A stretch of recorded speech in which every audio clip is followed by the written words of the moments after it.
नमस्कार भक्तों, आप देख रहे हैं भक्ति सगार, जहां आपको मिलेंगी पावन कथाएं, भजन, व्रत कथाएं और सनातन धर्म का दिव्य ज्ञान। वीडियो पसंद आए तो लाइक, शेयर और सब्सक्राइब जरूर करें। मकर संक्रांति की पावन कथा, धर्म, आस्था और जीवन संदेश के साथ। भारतवर्ष में अनेक पर्व मनाए जाते हैं, लेकिन मकर संक्रांति ऐसा पर्व है जो केवल धार्मिक ही नहीं, बल्कि प्राकृतिक, वैज्ञानिक और सामाजिक महत्व भी रखता है। यह पर्व हर वर्ष 14 या 15 जनवरी को मनाया जाता है, जब सूर्य भगवान मकर राशि में प्रवेश करते हैं। इसी कारण इसे मकर संक्रांति कहा जाता है। यह दिन अंधकार से प्रकाश की ओर, नकारात्मकता से सकारात्मकता की ओर बढ़ने का प्रतीक माना जाता है।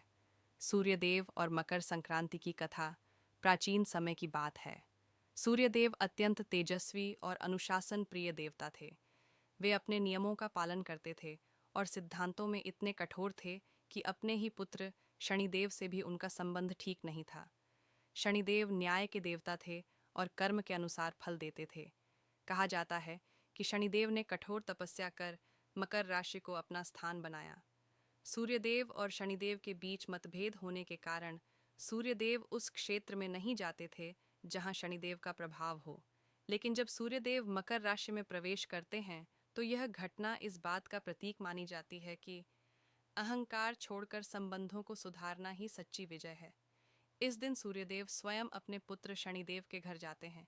यही कारण है कि मकर संक्रांति को पिता पुत्र के मिलन और कटुता समाप्त होने का पर्व माना जाता है। सीख: मकर संक्रांति हमें सिखाती है कि चाहे कितने भी मतभेद हों, उन्हें प्रेम और समझ से समाप्त किया जा सकता है। गंगा अवतरण और मकर संक्रांति एक और प्रसिद्ध कथा राजा सगर और उनके 60,000 पुत्रों से जुड़ी है। राजा सगर के पुत्रों का भस्म कपिल मुनि के श्राप से हो गया था। उनके उद्धार के लिए भागीरथ ने कठिन तपस्या की। उनकी तपस्या से प्रसन्न होकर माँ गंगा धरती पर अवतरित हुईं। कहा जाता है कि मकर संक्रांति के दिन ही माँ गंगा स्वर्ग से धरती पर उतरीं और सगर पुत्रों को मोक्ष प्रदान हुआ। इसी कारण इस दिन गंगा स्नान का विशेष महत्व है।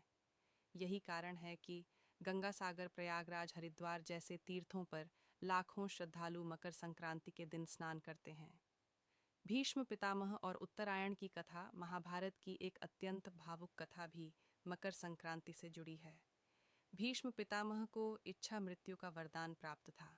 कुरुक्षेत्र युद्ध में वे बाणों की शैया पर लेटे थे, लेकिन उन्होंने उत्तरायण आने तक देह त्याग नहीं किया।